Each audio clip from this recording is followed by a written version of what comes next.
welcome to our little chat today. I'm Bamboo Alana, and this is Michelle Manning and Kogler, and I'm going to do a little introduction, and we're going to talk about human design today. Michelle is a colleague, a friend, and a fellow projector, and we've had many conversations, and we've been able to support each other in lots of ways, and we both work with human design slightly differently. And Michelle is wonderful at getting into the root of seeing things from a very psychic place, where she can really take apart the conditioning in a way and help someone and support her clients in being able to clear that and use the human design effectively to make changes and live their design more effectively. How does that sound for an introduction for you, my dear friend? That's a fabulous introduction. Thank you. And we need to talk about your unique gifts with human design, because frankly, you have been an absolute wealth of knowledge when it comes to human design for me. I'm like, this is the woman who, if you have a human design question or concern or anything, this lady right here, Bamboo Alana, can help you understand exactly how you are put together from the soul up. And talk about your training and some of the things that you do, and because I have been so blessed to have you in my life to help me understand better how human design works. And I've trained with a couple of different people, and honestly, you need to be training. So honestly, you need to be training. You know, the difficulty in me doing that training is in my design, and it's like, how do I pass that by? And one of the questions that we had is, well, we have this human design. I'll get to what we want to talk about, but this is a case of the question, the question that you brought up before we started recording was, you believe that there's something beyond, just having the human design. The idea is that when you live your design and you're living truly from yourself, you let go of the characteristics, which is what our human body graph represents, and you are your design. Yes. So it's like by living really from who we are in our human design, we can surpass it and go transcend it. Yes. To become more of who we really become, our life purpose, become, what we are, because our purpose then ends up living us.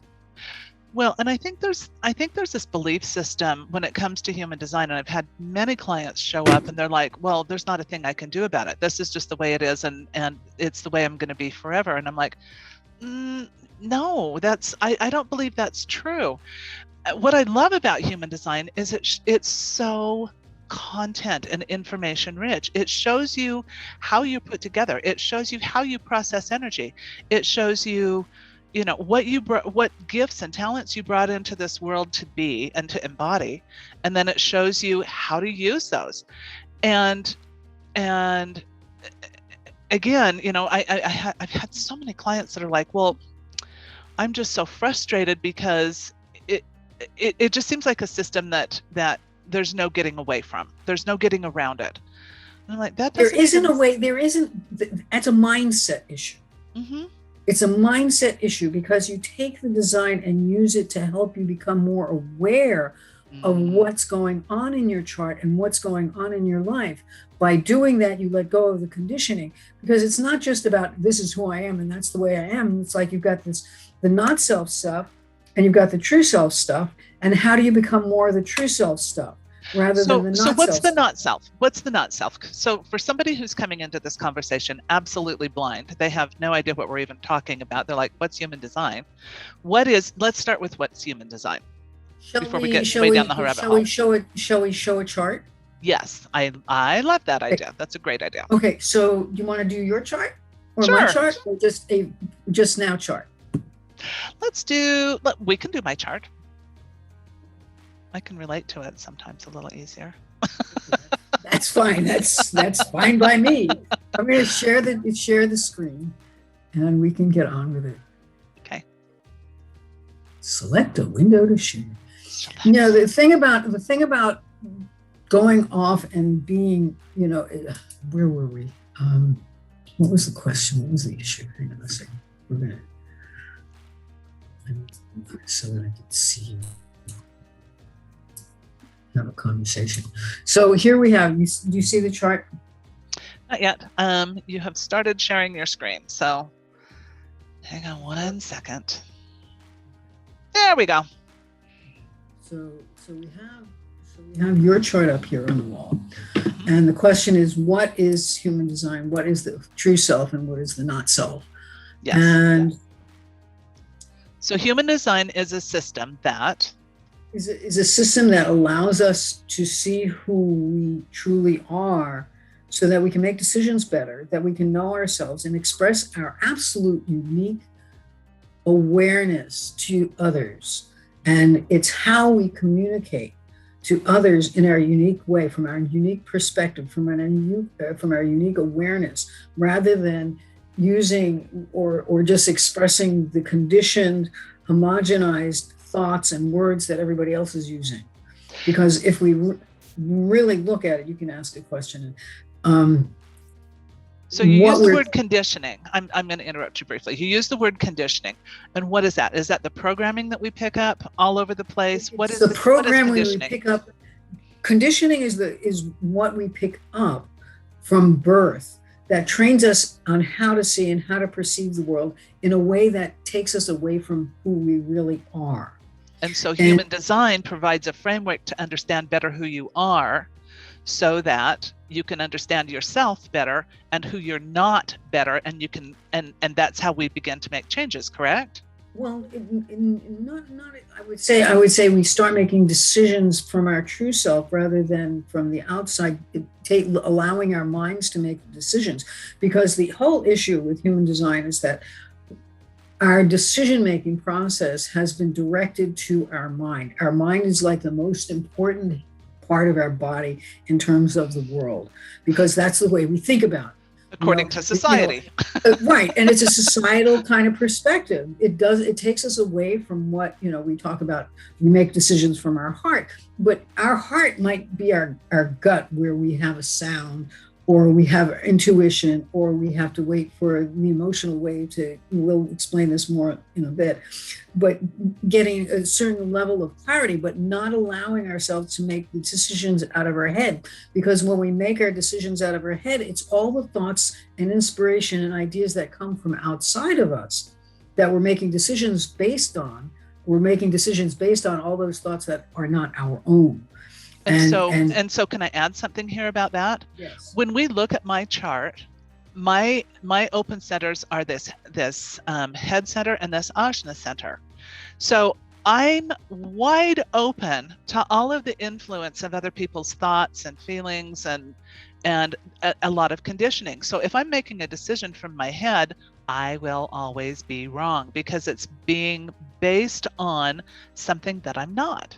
It's being based on somebody else's programming that has attempted to be in my head versus where I really need to be, which is in my solar plexus, which is that instantaneous knowing of what's right and wrong.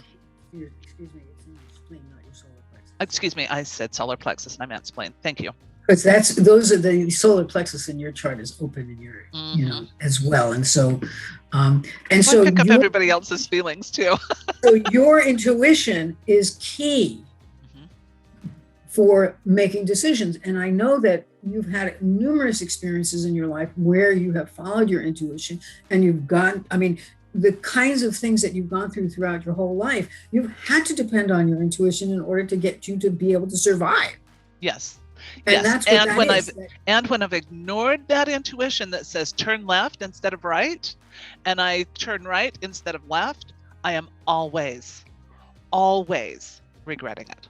So What I've had to learn is that I really do know myself. And I was taught all through childhood, that's not what you're really feeling. That's not what's real. That's not what you know.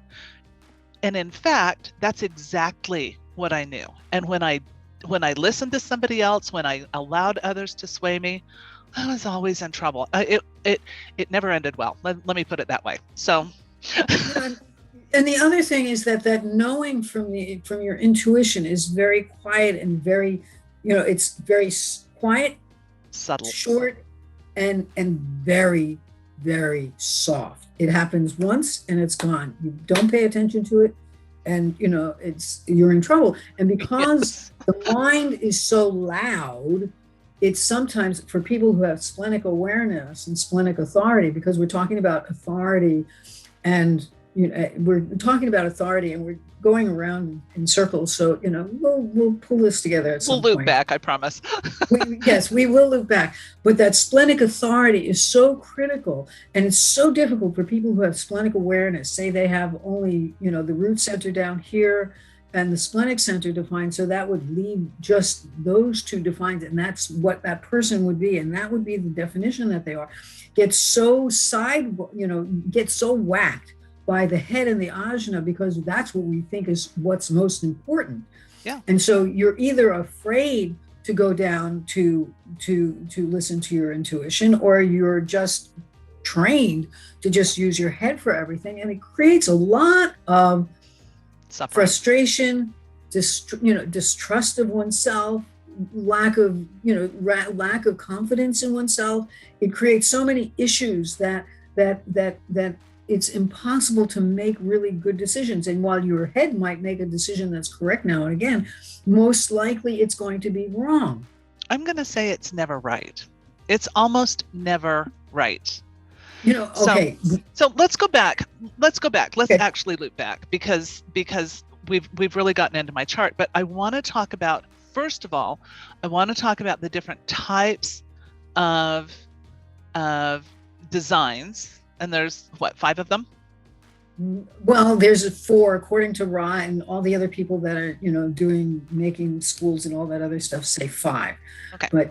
But there's, I like the classical system of Jovian, because I like the language that Ra uses, even though it's really difficult and can be edgy and a little misinterpreted sometimes. And it's definitely misinterpreted because so many of the other systems that are out there have a tendency to flower things up and make things sound good, when there's some really huge value in looking at what feels negative, to see that that's not really negative, but it's an aspect of ourselves that needs to be addressed with compassion. So let's talk about the different types of design. Okay, so first. So there are 4 different types: manifestors, generators, projectors, and reflectors. Mm-hmm. Now, in the generator class, there's manifesting generators and pure generators, and they have each one. The issue is that the auras of these 4 different types are the things that actually define how we function, how we are in the world. And when you say aura, we're talking about an energy system of the physical body? Yes, that gets expressed, out of us. Manifestors have this closed and repelling aura where they push people away. And the whole thing about being a manifestor is that they get to initiate things. And so they want people to get out of my way. I'm busy. I have to do something. I have this to do. And so you can't just go in there and muck around with them, because, they don't like it. They don't like being asked questions, and they don't like being told what to do. Well, and this is really important, especially if you're a business owner and you're like Bamboo and I, and we're projectors. We've been taught marketing systems that are based on manifestor energies. And we won't go into that right this minute. That's a huge topic for another conversation. But when you have this manifesting energy that's pushing, and when you're in a room with somebody who's a manifestor, it's uncomfortable in some ways, because it's like that person can feel incredibly powerful, incredibly, to me, it's almost like a judgmental energy, although that's not quite right, but it has this force behind it that is abrupt. It can be intimidating, correct? It can be intimidating, and manifesting generators can be intimidating too, and the speed of what they, in which they do things. And so we pick up this energy, and we don't even have to consciously pick it up. We feel it. We feel the energy that happens from all of us. And no matter what system you work with, it's always going to come down to what the aura is in the person, because it's like projectors have this piercing, very focused energy, and generators, so we can make people feel incredibly uncomfortable too. And super naked. We know Right. things and we don't know why we know things, but somebody's like, oh crap, get out of my energy field. But it's like that, straight through to the whole point. We see things that people don't see. We know things that people don't know, and we don't know why we don't. And the thing And is, we it may makes not people even consciously know it. We may not exactly. consciously know it, but we know it. And the way the projectors are supposed to work with people is a whole, is a very magical way of being a guide and an advisor. And then we'll get back to that in a while. I love this bouncing around. Anyway, the next group, I mean, I hope it's not too confusing for folks, but then we have generators. And generators have this encompassing energy that everything, it's a magnetic energy that pulls everything in. And one of the things that generators do, that they try to be manifestors and make things happen, and all they have to do is surrender and allow things to come to them, because things will always come to them. They can always explain that a little bit more.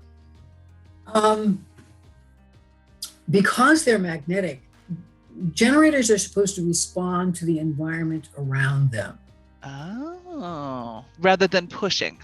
Because if they push, they're not allowing things to come to them.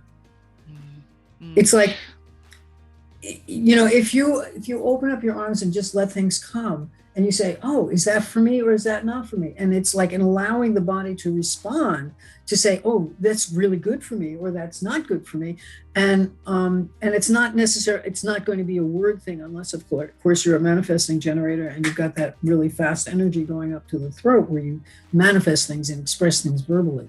And the generators have an energy that they respond in their physical body. They have a gut sound. They use a gut sound. And because we're trained in our head, we don't allow that to happen. And so we're always saying yes, no, and we're letting our minds make the decision rather than listening deeply into our body. And sometimes I know a lot of generators that get that gut response, and when they follow it, they have a better result than if they go with their head sound, their head words. Right. Because as soon as you start talking words, then you're out of that gut sound, unless you're a manifesting generator and you're paying attention to that whole process. It was fascinating. I've had so many clients who've been generators who have not known this information, and it's like, let's just stop for a second. And if you know you're a generator, or if you suspect you are, drop down into your body and let's just ask a yes/no question. Is a glass of water first thing in the morning the best thing for you? And don't think about it, just and you will feel it literally resonate in your physical body. Is that glass of water optimal for you first thing in the morning? Or do you like chocolate, or do you like where you're living? I mean, the yes/no question allows a generator to really identify who they are. Because that yes/no says, this is who I am. Right. And exactly. Generators are here to know themselves more than knowing the other. I love that. And you guys have vast amounts of energy that we need. Well, generators have the life force energy for reproduction, for creating, for making things, for doing things. They're the working force, workforce of the world. Yeah. And when they try to be manifestors, they end up getting really frustrated. And I want to step back to the manifestors, because manifestors are here to inform and then to initiate. Yes. It's like they inform, let people know, because what they get from other people when they don't inform, they get resistance. And the resistance comes out in all sorts of ways, and they end up being angry. We have somebody that came, Paula came in. Oh. Hi, Paula. So the manifestor, and actually Paula is a manifestor too. So awesome. So the manifestors need to inform. They don't like, they end up telling secrets, and they end up having secrets and lying so that they don't get into trouble, so they can do what they want. Because if they they don't like being told what to do, they don't like being asked questions. Because if you ask a manifestor a question, you're always basically pushing them into a response mode rather than an informing mode. So and how to be respectful of a manifestor, you give them the information and you let them do with what they need to do with it, and that's it. Interesting. I mean, okay. If I ask yes no questions to a manifestor, it's like I'm shooting myself in the head, and I'm shooting them in the head too, because I'm not really supporting them in their practice, in their design. I need to let them know that they can take the information, whatever information I give them, and do with it what they want or what they need to do. Interesting. Very interesting. And so as a like you, I'm a projector. So as a projector, if we're asking questions of a manifestor, first of all, it's going to frustrate both of us all to heck. Yes, but there are ways to ask questions of manifestors. It's like in the structure of the conversation that you're having, but it's like how can you give them information? It's like, can you make a question into a statement? Got it. Can you make a question work so that they can take it and say, okay, this is the information that I've given you, do something with it. I just had a huge epiphany because my ex-husband was a manifestor, and he would get so angry if I questioned him. And honestly, he was he was the Energizer Bunny in a lot of ways, and he would go and go and go and go and go. And for a projector whose energy kind of runs in cycles, to keep up with a manifestor or a manifesting generator, it's the fastest path to death, honestly. It's just like, yeah, it's exhausting. And so I'm trying to, live, before I knew this system, I'm trying to live as a manifesting generator to keep up with him. And it was like, so it was pretty crazy. And I lived my life as a generator and a manifestor. I was super generator, and I mean, yeah, I was an athlete. I played rugby. It was constantly going, and pushing on everybody. But let's go back to generators, and so with the generator aura, that encompassing aura, is that they don't like their energy field to be disturbed. And so when I come into them as a projector, I have to go sideways so that I don't disrupt that energy field and just allow it to be. What I would do before is I would push on them and push, and I would irritate the heck out of them. They wouldn't hear me, they wouldn't listen to me, and they just wanted me to go away. Yeah, just leave, and somebody could say the same exact thing that I said and be heard, and I would be there left, I wasn't invited, I wasn't asked, and therefore shut up. Right. And manifestors get really hard for projectors because we know stuff. Yes, we know stuff.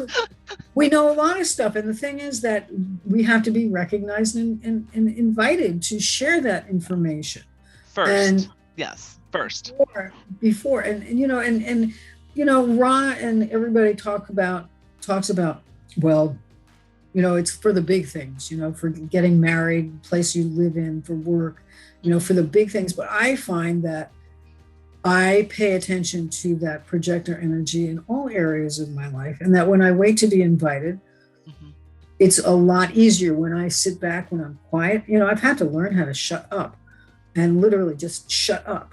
We all have. Yeah. And projectors have to learn how to just shut up, because like when we go into that energy field of other people with our pointed and focused energy, it's like we go in there with a stick and we're beating people. It's been described in more picturesque terms. Yeah. But it's like being sensitive, because the thing is, as projectors, we Our job is to really understand what the energy field is doing there and what the energy of each person is doing.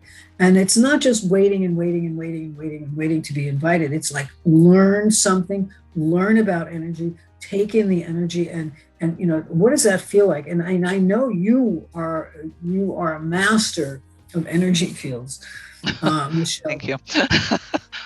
You're way clearer about those things than I am, and part of my experience during my life is that I just not allowed myself to see that stuff. And as I've done my healing and become more attuned to my design, it becomes easier to feel it and to pay attention to it. And so part of the whole learning process and the whole value of human design is becoming aware and watching and noticing what's going on around us, rather than just, this is what I am, and that's all there is. And there's so much more. There's so much more. And understanding how we process energy, how our physical bodies, our minds, our entire beings are processing that energy and interacting with and interrelating with other people who are different designs, helps us succeed personally, interpersonally, and in our businesses. And if you don't have that information, you're kind of walking around blind. It's what I've loved about this system is it's allowed me to understand more about myself. I used to dread going to a network situation, because I'd walk in and I'd try to tell somebody something about me, and they hadn't invited me. And so it was just, constant rejection, and I'd be like, oh, and completely feeling defeated because they weren't ready to hear me. Now, again, there are ways to introduce yourself so that you can become invited to share, but until that invitation is there, it will always result in failure.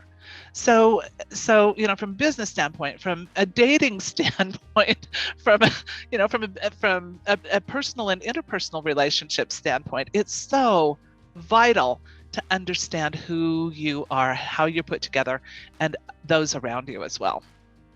Well, the other thing about that is, being, as projectors, being invited. Mm-hmm.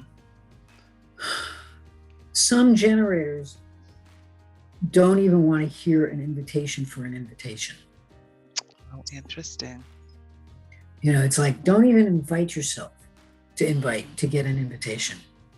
Interesting. It's like, that requires a real recognition, a real acknowledgement, and hopefully they're recognizing a projector for being who that projector is, rather than, right. I like your busyness, so I know that you can do all this work, and so I'd be recognized for doing the busy work, and that's not what I want to be recognized for. No. And exactly. so it has to be the correct, what's correct for us, mm-hmm. and what is correct. A correct invitation, and then listening to our authority to find out whether that is really a good invitation or not. So let's talk about reflectors, because we haven't talked about them yet. We will. Oh, sorry. We will. I want to make sure that we cover enough of the generators. The generators have this life force energy that is the workforce of the world, and it is the generative force. And so it's something that can make things happen, and their buzz is always going on, and it's constant. And one of the things that generators do is they need to exhaust their energy battery every day and go to sleep after it's depleted, rather than, because if they go to bed without it being depleted, they don't sleep so well. Oh, valuable information. Hugely valuable information. It really is important, because a lot of times, and the thing is that usually if generators are not doing the things that they really love to do, aside from getting bored, is that their sleep patterns, everything gets off when generators are not doing what they love to do. And the thing is that everybody in any type needs to be loving what they do and doing what they love. Correct. And because otherwise, everything goes sideways. So generators will get, if they're not doing what they love, will get bored, they'll get sick, they'll quit. And a lot of times they'll hate themselves for quitting, but the reason why they're quitting is because they're not doing necessarily what's true for them, and they're doing things based on the conditioning, which takes us back into that, the question about what is conditioning, what is the true self and what is the not self. So we have to get back. So we have type, we have the manifestors, the generators, the projectors, and then we're going to talk about the reflectors in a moment. Mm-hmm. But each of us, each type has a way of being in the world, and that when we listen to our authority, which is how we make decisions, then we can make the correct decisions for ourselves. And whether or not that those decisions turn out to be, like give us the things we want or not, but as long as they've gone into from a correct perspective, then it's okay, because we learn something from it no matter what. When we make incorrect decisions from an incorrect entrance into a decision or a choice, then what we learn is not necessarily very valuable. Interesting. Very interesting. Did you know that? I did not know that. No wonder I felt frustrated so often. Darn it.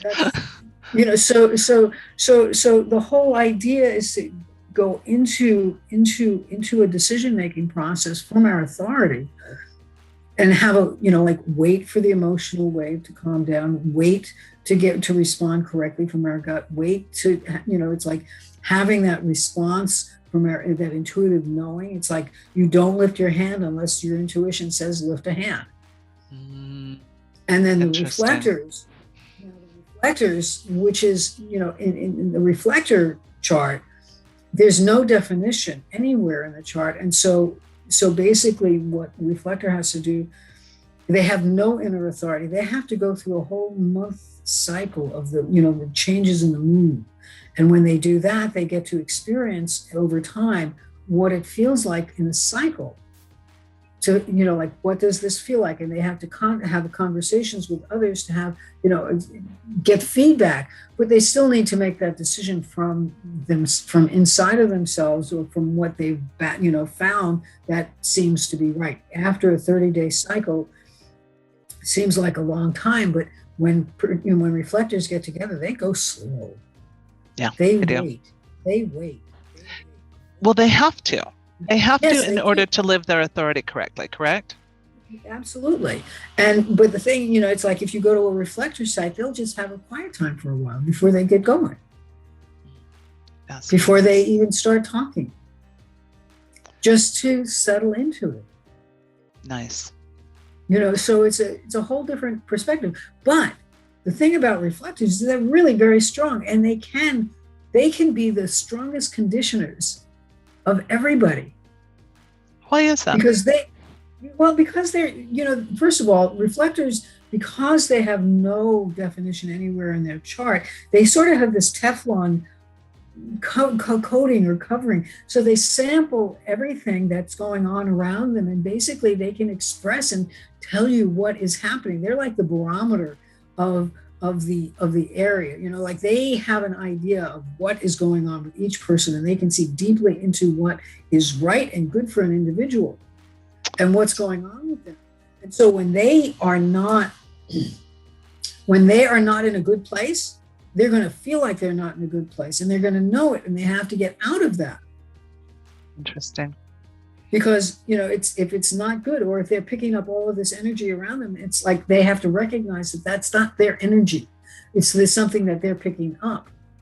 But if they're operating from as if it's them, mm-hmm. they're going to make the wrong decisions, and they're going to be as conditioning to everybody else around them as they can possibly do in order to get that, to allay that feeling or that energy that they have. Does that make sense to you? It does. And I'm sitting here contemplating how powerful that is, because thinking back to some of the stuff that's happened in the last year, what are all the ways then that this type of authority or this type of energy may have been used or misused, or I'm not even sure what the right word is exactly, but how has it affected people who don't know that they need to wait and make those decisions?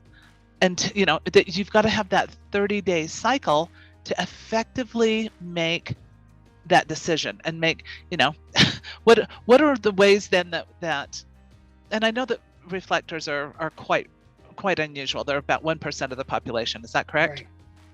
Yes.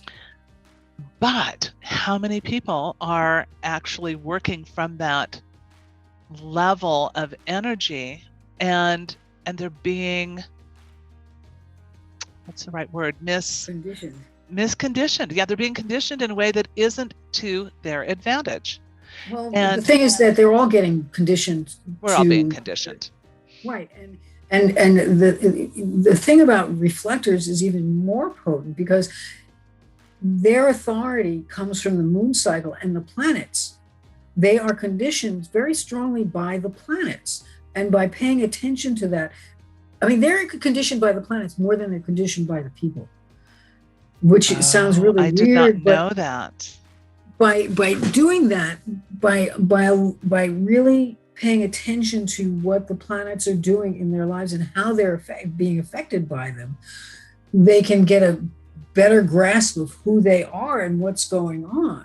Their authority comes, it's like they're in a whole different plane of existence than any of the other types. Fascinating. So they have they have a completely different way that they need to actually show up in life, then, is what you're telling me. Absolutely. Okay. And it's so challenging for them to do that. And a lot of times, instead of going in that direction, they end up taking the conditioning forces and being a conditioning cop. Wow. I mean, you could see that with one of the reflectors that we know. Yeah. No, it just all clicked in. I'm like, oh yeah, that makes absolute sense now. Fascinating. I hadn't put those pieces together before. So thank you. New level of awareness. You're welcome. I mean, it's fascinating to be able to look at that and see what's going on in the plane, in the environment, with all of these different types. I know that for me, learning how to shut up, I have one channel of definition in my chart, and that's it. And it's unconscious. And the only way for me to get to understand what is going on in my life and what is not my not self is I just have to wait and wait and wait and wait and wait. I've also used kinesiology to help me, what is my body saying, and what do I need to do with my in order to get some kind of an answer, because I don't necessarily feel that emotional field. Interesting. Very interesting. I can have strong emotions, but I don't necessarily. I can tell when I have a big wave and a little wave, and an up and a down in a wave. But for most decisions, it's like I want to pay attention to what my design is and what my authority is, because I know that in my experience in these last several years, the more I align with it and adhere to it and just really hold tight to my authority and my strategy, the better my life is, the easier it is for me to live more comfortably. So when we talk about design and strategy and authority, let's briefly go over that so that people better understand what we're actually talking about. So we have the design, which is a manifestor, a generator, the hybrid of manifesting generators. We have projectors, and we have reflectors. So that's the design. But what do you mean by authority? Hang on a second before we go there. In our nine-centered body graph here, we have 9 centers, and the areas that are colored in your chart are going to be those areas that are defined, and those areas that are colored in are who we are. That's consistent and reliable. Anything else that comes into our chart at other times during the month or during the year or during our life is based on what's the people that are coming into our lives and how the planetary transits are happening in our chart. And that's inconsistent and unreliable information. It gives us information, it gives us something to work with that's different.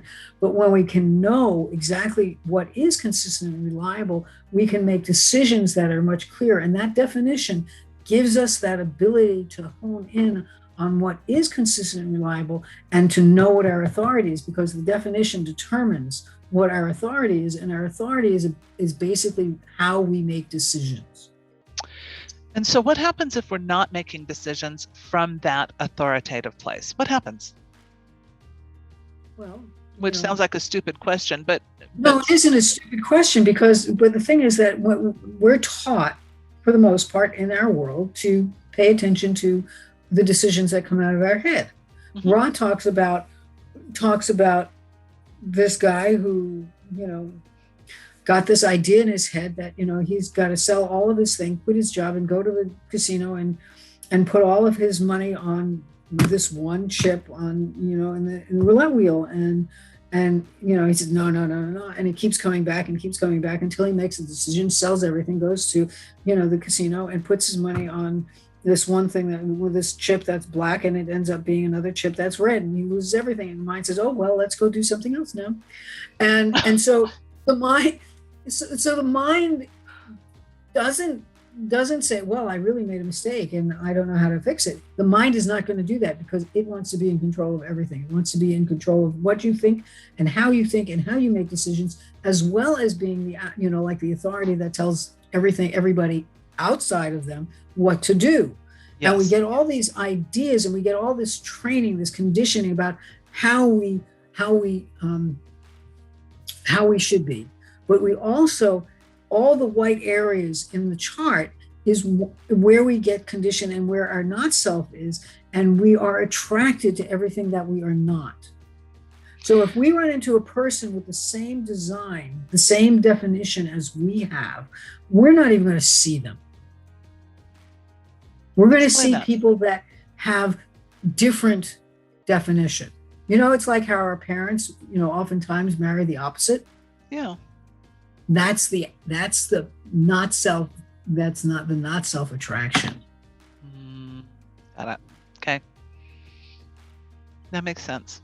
And the conditioning that we get from our parents, the not self conditioning from our parents, we see I have an undefined spleen. And so if my mom had a defined spleen, I would be feeling safe around that, and I would be looking for that. And I would be looking for that in my friends. I would be looking for that in my partner. I would be looking for that because that's a safety that I would be attracted to. But it's not me.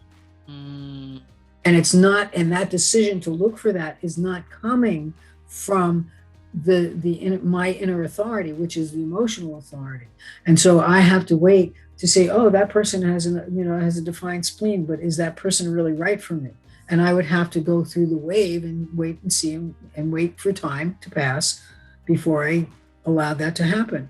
So the authority is about how we make decisions. We take the decision making out of our head and our mind and our ajna, and we, send it to the our minds and our heads are really good for gathering information and data, doing the research, but not for decision making. So when we allow it to make decisions, it's taking us away from who we truly are, and it's taking us into something that isn't us. And we're always attracted to what we're not. So for me, as a splenic projector, my intuition, my instantaneous knowingness is is the best way for me to make my decisions. But so we're talking about authority here. And so when you have, let's talk about the different types of authority so that we can kind of move through that subject. So there's a little bit more understanding there as well. Okay. So we have several different kinds of authority. And there's a hierarchy of authority. And when you have I'll put my chart up here. I have emotional authority. I have this one channel that's unconscious, and we'll talk about the red and the black in a bit. My authority is emotional authority. And so I have to wait for the emotional wave to calm down. And that ends up being a very, very slight nervousness, energy, but there's no high or low in the emotional wave. I'm not feeling ecstatic or elated or totally angry and depressed or whatever. It's like, it's just this buzz, really calm. And it's like, but the most important thing is that we create space and time between the time we have to make, we're confronted with something we have to make a decision with, and the time that we make it. The more space there is between it, the better it is. A lot of times we'll say, take a night, rest, sleep on it for a night. Sometimes that's not long enough. No.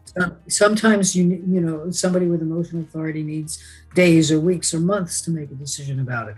And anybody that tries to push an emotional authority person into making a decision like yesterday, walk away. Say, no, if that's what you want, the answer is no right off the bat. Right. And a lot of times when we push people to wait for a decision, the offer gets better. Because they're more attracted to us when we wait. Explain that. I'm not sure what the dynamic is, but if, if somebody says no to you, it's like, well, why not? What's going on here? And there's more of a juice, like, why are you saying no? What do I have to offer you something else? Or, what's going on? Whether it's conscious or subconscious, there's something that says, they said no to me. Why did they say no to me? I want them to say yes to me. Okay. And so whatever that is, whether it's a psychological thing or whether, say no, okay, is no forever? No is not necessarily forever. It's no now. Got it. And so somebody who really wants you, and you say, I can't make that decision now, you have to wait, they're going to be much more inclined to give you a little bit more time and be more anxious to see you say yes. Well, what's fascinating is, and this goes back to, well, you've got to do it today. In the next 15 minutes, you have to make this decision. You have to do this. For some people, that is the absolutely incorrect way to use your energy and to make decisions. Because for many people, you have to understand, there's that emotional rise. And how many of you who have an emotional authority center have made terrible decisions and you have terrible buyer's remorse within minutes or days? Right. Because, yes. And so for me, it's like, oh, no, I will know almost instantaneously if this is something that is beneficial to me. Now, and you will do that because you've got splenic authority. Exactly. And I have made horrific decisions when it's like, yes, but everybody else has that, so why shouldn't I have that too? That's your mind. That's is just my your mind playing havoc with you. I mean, you have. That's what you have. You have your undefined head and ajna that is going to give you all sorts of ideas. But again, it's like you don't lift a hand, you don't lift a finger unless your spleen says that's what you do. Yes, exactly. And I think that's the point I'm trying to make here as well with our listeners, is how vital it is to make the correct decisions based on your inner authority. So we've talked about the emotional authority, which is kind of like this roller coaster ride in some ways. And it's a wave. So until it settles, until there's a knowingness that cannot be denied, don't make a decision. And if anybody's pushing you in a decision-making process, you just walk away. It's like, no, I'm not going to participate in that. Well, because that's not in your best interest to make that snap decision right then. It just isn't. Basically, what we say about emotional authority is that there's no truth in the now. And fundamentally, there's never any 100% truth in it. We can get to 60% truth in the moment. But it's by making the decision correctly from our authority that it makes the decision okay, and we can accept the results of it one way or the other.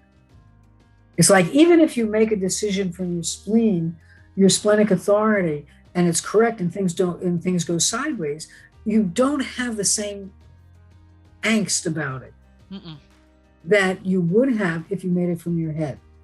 Because it's like, say somebody has splenic authority and they have a car accident, and they get into a car accident and they break a bunch of bones, and they say, I knew it, I should have done blah blah blah, and I didn't. And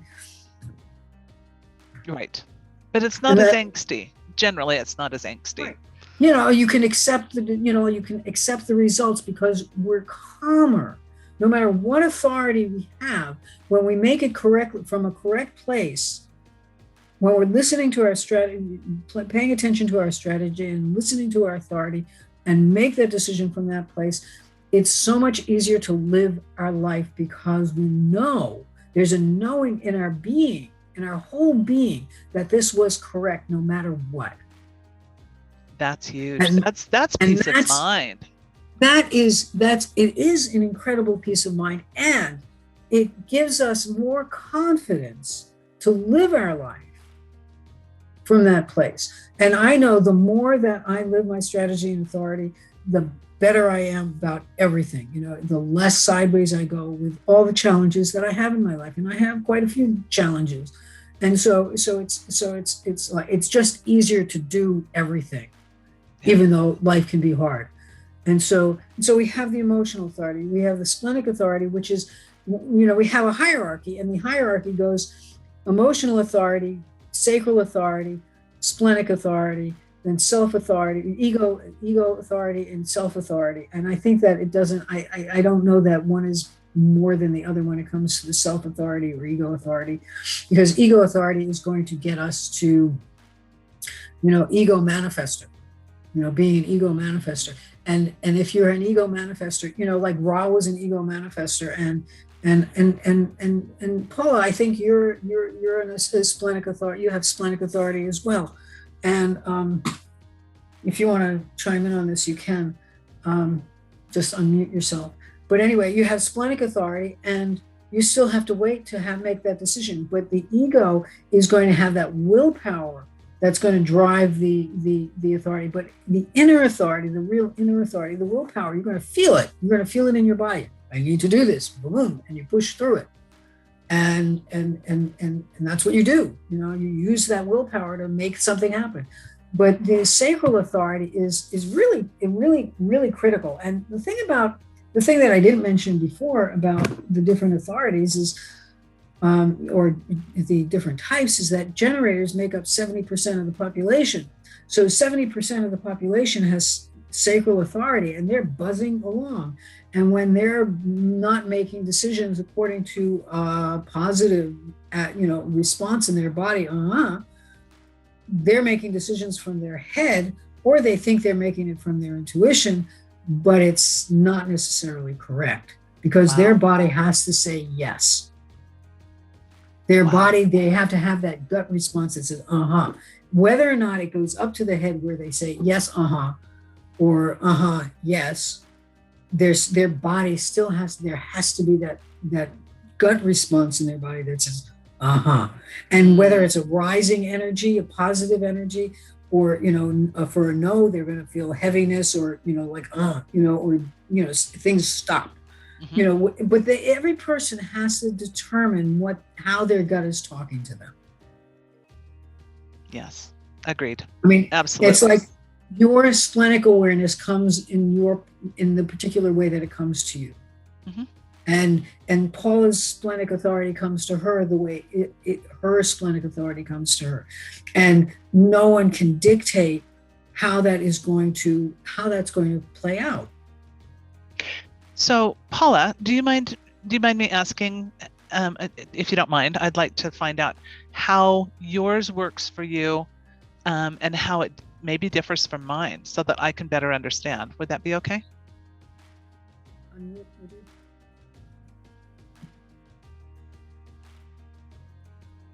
And I think it would help illustrate this a little bit better for our listeners as well. Can you unmute, Paula? You still there? Paula, are you there? I don't know if Paula's here. She's supposed to be here. She may be busy doing something else. Oh, anyway. That could be. Okay, well then we won't. Okay. Anyway, so moving on. Moving on to the next piece. The So we next piece. have we have that gut response, which is really, really critical. And a lot of times, um, a person will have definition all the way through the lower part of the body graph here, and ego, authority, emotional, they'll have definition in all of these centers, and the emotional authority is going to take precedence over all of them. A sacral person, a generator, is still going to feel their gut response, and they still have to wait for that emotional authority. A manifester who is going to go as fast as they can possibly go, doing whatever it is that they want to do, is going to still have to wait for the emotional wave to calm down. If they don't wait, then they get into trouble too. Mm-hmm. Who was I talking to? I was talking to somebody who had splenic authority. No. She's a manifester. And she has a defined spleen, and she had three gates, the 57th gate, 57-5, 3 times in her chart. And she was so dead set on following, making decisions from her intuition, and she had emotional authority. One of the things that Oops. It's a challenge. It's a challenge. You have that emotion, you have that intuitive hit, but it's still, okay, how do I wait for the emotional wave to, for that to calm down? And getting that a piece, mm-hmm. Getting that piece was really important for her. Yeah. And also showing her how she's a manifestor, and pointing out the fact that she doesn't like being told what to do and being asked questions. And it was like this light bulb that went off in her head. It's, yeah. Wow. And it's like having to train other people to work with you differently. Well, and I think, I know as a parent, some of the frustrations that I've had is how my children are so different than I am. If I had this information when they were growing up, I would have been a far better parent, because it would have made me understand they're literally designed differently than I am. And the way that we interact and the way that we process information is profoundly different. My expectations of them came from misunderstanding or misknowing what they were capable of, and running it through my own filter of this is who I feel like I am. I was wrong in a lot of cases, especially when they were literally. And that's how you condition them. Yes, it's exactly how we condition them. So what I'm finding also is how incredibly valuable this tool is for parents. Oh my God. If, again, the information that's available to help your children through this one piece of information is so important. If you understand that you've got a manifestor and how they actually process information, or you have a reflector who is incredibly powerful in and of their own right, or a projector who cuts through all the noise, and here you are, somebody else, and it's like, why does my kid constantly trigger me? Why is this happening? This is why. Am I repelled by my child? Or, there's so many things that happen. There was a story that I read about this kid that was a manifestor, and the way the family was structured was that there was a complete rejection of this kid. Yeah. And it was on so many different levels that as an adult, the kid ended up, this person who was a manifestor ended up committing suicide, because there was no way for this person to fit in and to be loved, to feel like they were loved. Correct. Or even valued at all. Because there was no place in the structure, in the family structure, and understanding the family structure to say, this is not going to work. We have to find another way. And because the parents didn't have any idea what was going on, it was just this a torturous experience for this kid growing up completely. Yeah. And Well, so and I this have to information. wonder how many of us who have been through very challenging childhoods have had this same experience, not being Similar. understood because the information and the way that information is processed, on top of all of the conditioning. I mean, let's be very clear here. There's always that, but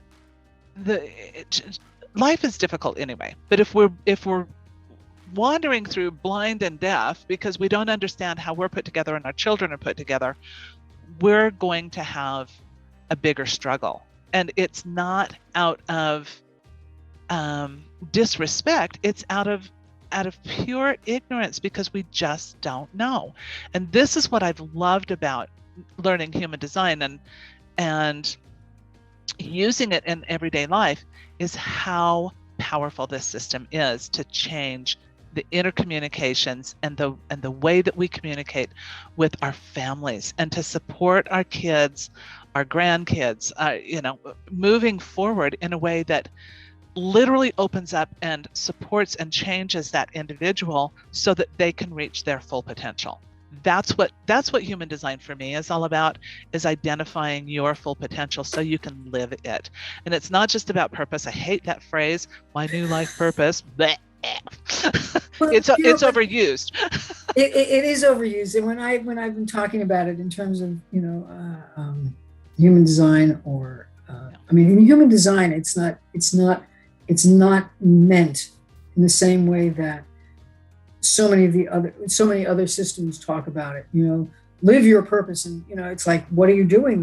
You're calling that your purpose. And human design, the whole thing about living your purpose is that you live your strategy and authority to the place where you become your purpose. Right. It's an embodiment. Your purpose lives you. It can live through you in a completely different way. Once you understand how you're put together, it makes it easier to completely align with and become everything that you simply are. That's what I'm finding. But that requires that you live your design, live the characteristics, really experience them, and not fight with them, and not really resist them.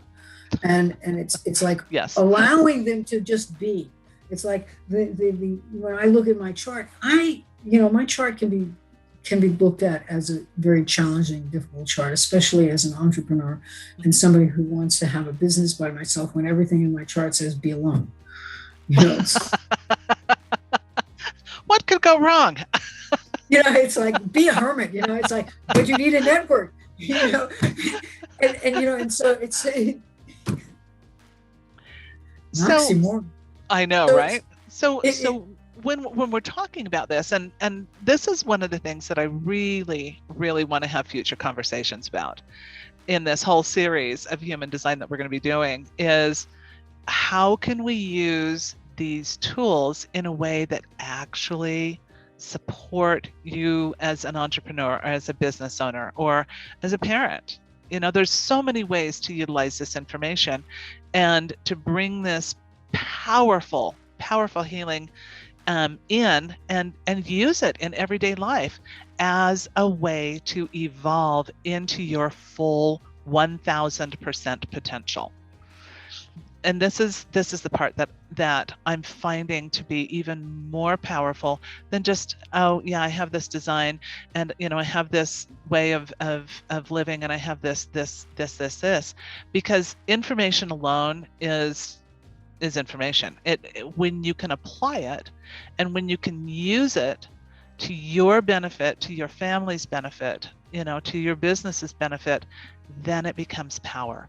Then it becomes something completely different that is so much more fulfilling and important. And that's really why I believe this information has come onto the planet. I really do. I think it's come onto this planet as a transformatory force that I mean, if you listen to what people are saying, they are using terms that we use in human design. It's like, you have to go inside for your truth, but it's like lip service. Right. And the thing about, I was going to say something. I lost the thought. Okay, I'll just have to It'll skip come it. back. It'll come back. Um,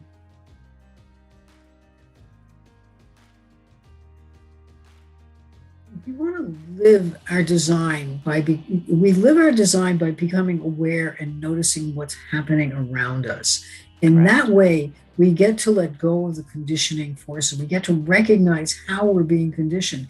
And when we can recognize that the conditioning force is basically helping us be something that we're not, but at the same time, the not self stuff that we started to have started the conversation about the not self. What's the not self and what's the true self? And the not self is what we think we should be and what our mind wants us to be and what we think we're supposed to be according to the conditioning, elements that we've experienced throughout our lives. We can be conditioned to eat in one particular way, and we can have some other way that's really much more beneficial for us that says, basically you have to eat one thing at a time and that's it. And that's the way, or you want your body works better with cold food, or your body works better with warm food.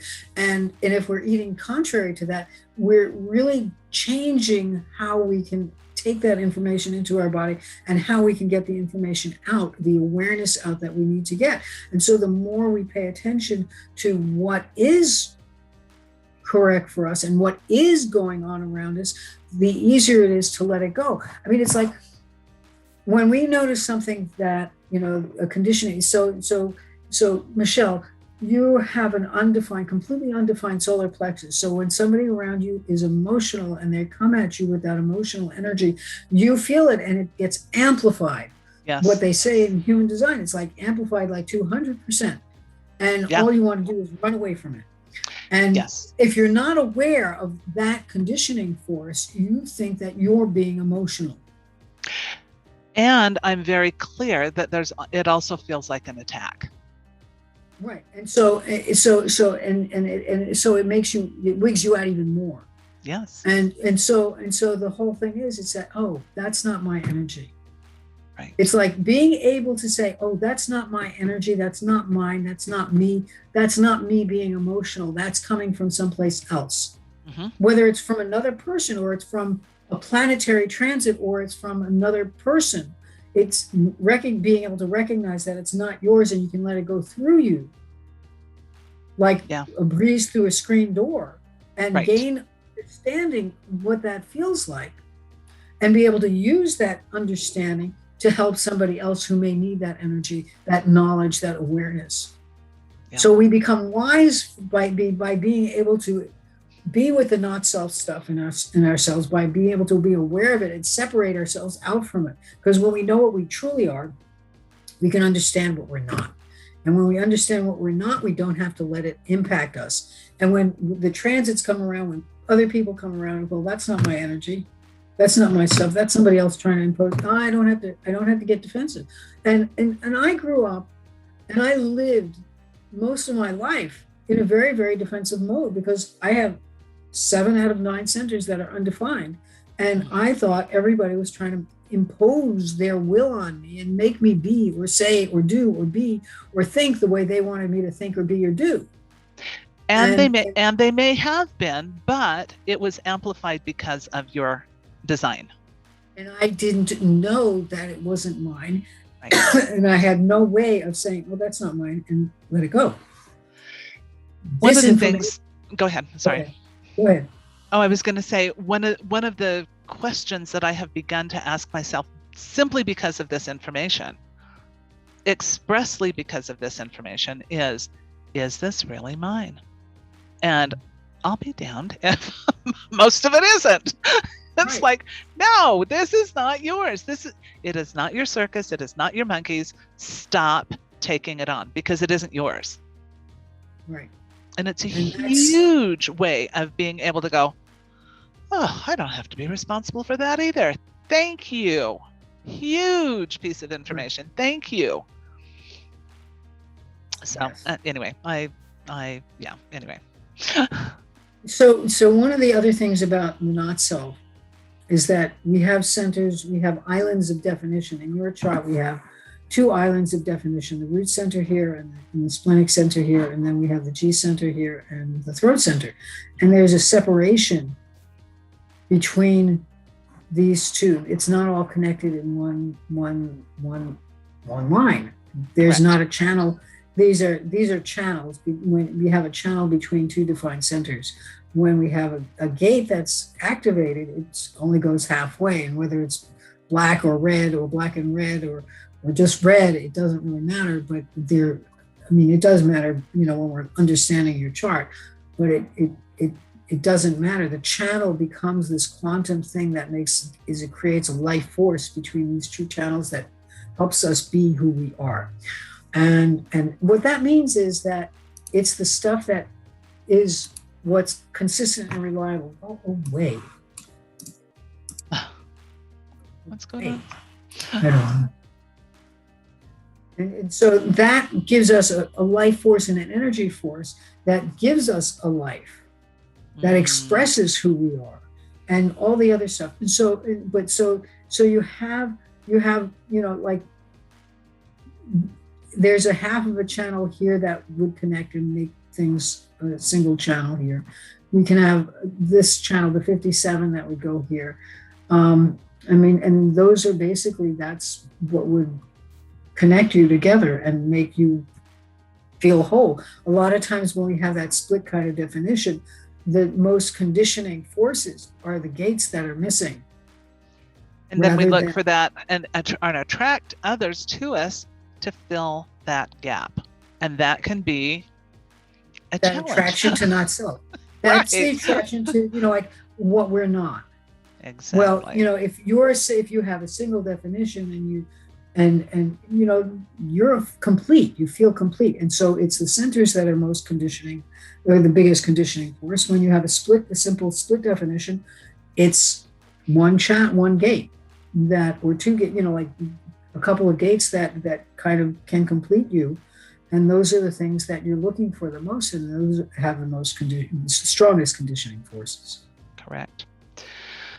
Oh my gosh, this has been such a powerful discussion, and I know that we have so much more to talk about. But what's the bottom line here for people for today? Because I want to make this into a series that we do at least twice a month, maybe even weekly, so that people can really begin to understand the value of how powerful these systems are, and some of the other systems that both Bamboo brings and I bring that will help people heal and transform and evolve into the infinite beings that they really are, and really step into that power, because that's what we're here for. It really is what we're here for.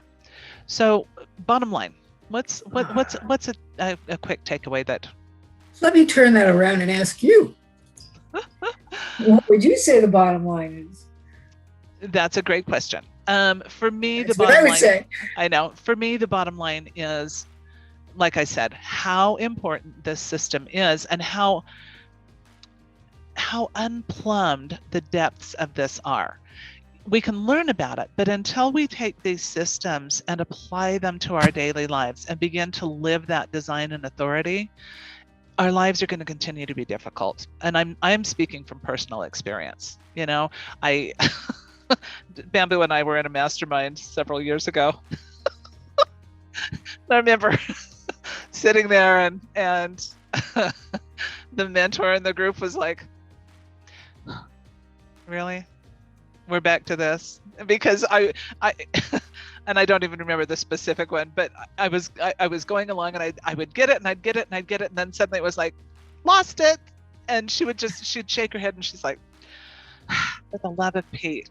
But it wasn't until I had gone through, especially this last year, in January I fell and shattered my femur and have been through rehab and some really challenging experiences. But truly, it hasn't been until this year, I think, or the past, probably 18 months, that really allowing this information to embody has changed my life and allowed me to feel peaceful inside, away from this insanity, this chaos. Because when I'm living my design and authority, it doesn't matter what the world's doing. What matters is how important I am being true to myself. And that's what human design can do for you. Well, I agree with that. And I know that in my life, I mean, I've gone through, for the last 2.5 years, I've been dealing with cancer. And without being able to live or practice being aware of my strategy and authority, I would never have been able to survive and live again. I would have died. It has helped me so much in every area of my life. Yeah. And I have experienced so much. I mean, I can truthfully say that there have been few times when I really, really have ever experienced joy before this last 1.5 years. And because of the understanding that I have of myself and my human design, I have been able to experience that. And human design, the bottom line for human design is that unless you can live your strategy and authority and live and basically decondition and let go of the stuff that's not ourselves, we can never get to who we really are and really have that experience of who we are. But the journey to that is exquisite. And it's such a gift and a blessing. And no matter how, I mean, human design is this bottomless pit of information. There is so much information, and it's so feel overwhelming. And so, I mean, it's such a magnificent and elegant system. I'm always breathtaking. I lose my breath just getting into each little piece. The nuance is just mind-boggling, and it's just so incredibly beautiful to me. And I love it. And it's made such a difference in my life. But the thing is that it's the most important thing is to live your strategy and authority. And that's the basics. And without the basics, we can't get anywhere else. Because all of that other stuff is just information. And unless we live it, unless we embody it, unless we feel it, unless we experience it, it's nothing. It's just another system. It's a bunch of books on material on the shelf. It's shelf help instead of, it's like it doesn't do anything for us unless we really embrace it and be it. And it's not that I want to just be, following these rules so precisely. I want to open up to be all of me. And for me, I get glimpses of it, but until I'm really deconditioned, and the deconditioning comes apart in pieces, and layer by layer, and over time, there are changes that sometimes are imperceptible, but they're so big that it's just a journey that I am just so taken by. And the thing is that you can listen to this and watch all the other videos on YouTube and wherever, and say that it's BS and it's nonsense and it's crazy, because most of the people in the world are going to say that because they're not there yet. And that's okay. But for those of us, and for those of us that get it, we can work with it. And I read someplace, the other day, and this is probably I ought not say it, but I'm going to say it anyway. I was reading somewhere, and Ra calls human design a virus. It gets into you, and it gets into you, and it gets into you. It just gets into you. And it's like, and all of a sudden, oh man, I've become this virus. That's funny. Yeah. What I love is the elegance, and again, you can go as deep as you want. And I highly recommend that you do, simply because, I've done it simply because I couldn't not do it, to be honest. It was something that I felt compelled to really understand, because it helped me understand myself, and it helped get me away from that conditioning, that programming that has really been challenging in my life. So anyway, Bamboo and I have really wanted to do a series like this for a long time, We've talked about it, and finally it's like, no, it's time to do this. So join us each week. If you have questions, don't hesitate to reach out and ask, and we will answer those ahead of time. We would love to have you on and talk about your charts if that feels optimal to you. We can do this many different ways, but we want to welcome you, and we want to thank you for participating and listening and allowing us to share our passion, our purpose, our joy of this system that has changed our lives. So thanks for being here, and Bamboo, thank you for your amazing intelligence and information. You are just ditto. And it's made a huge difference in my life. I can't even begin to. I mean, I say it all the time, blah, blah, blah, blah, but it's something that has made such a huge difference in my life that, I mean, I had to move from where I was living because I couldn't undo all the first impressions that I made by pushing on everybody and pissing everybody off. And that's not beneficial for us, is it? So, and this is part of our evolutionary process. There's no right, there's no wrong. There's simply information and a way to understand ourselves in bigger and better ways. So, as we take that shame and blame and guilt and all of that out of it, it allows us to be who we are in bigger and better ways. So anyway, I want to say one more thing to that. The thing about the not self is that it's not a bad thing. The conditioning is not a bad thing. It's not going to go away. And it's not, like we use our not self for protection and for survival. And we choose not self decision. We make not self decisions when we're knee high to a grasshopper. Mm-hmm. And those are the things that help us survive through the years until the point where we become aware of the things that we can do differently that would be more beneficial. And so it's not about beating ourselves up either at all, ever. It's about really saying, wow, this is how I've survived throughout all of these years. And, and I've been called a porcupine. Yes, which has been semi-accurate at times. I've been called many things. I mean, but right. I've been a porcupine, and and it's like I have a great picture of an ape that I gave to my ex years and years ago that described is a great image of what I was like before, and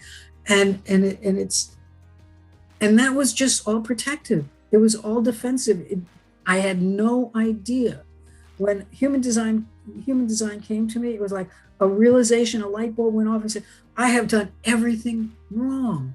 And it wasn't that I was bad or anything, but it was like realizing what I had done and what the impact was on the world around me and how much harder it made my life. And they were coping mechanisms. I just want to add this. They were coping mechanisms to get through a type of conditioning that was not in your best interest. Right. Stuff happens, and this is a system to help us take responsibility for our own change, our own growth, our own evolution, and do it in a brilliant, easier way that gets us to where we want to go much quicker. And that's what I love about this system. Yeah. That's exactly what I love about this system. Yeah. So, all right, we'll let let's sign off and say good night or goodbye. Good night. Good afternoon. Goodbye, Gracie. Who am I supposed to say goodbye? I missed that show. I do too. Anyway, thanks for being here with us. Right, we will see you next time. Thanks a lot. Next time. Bye, Ciao. Everyone.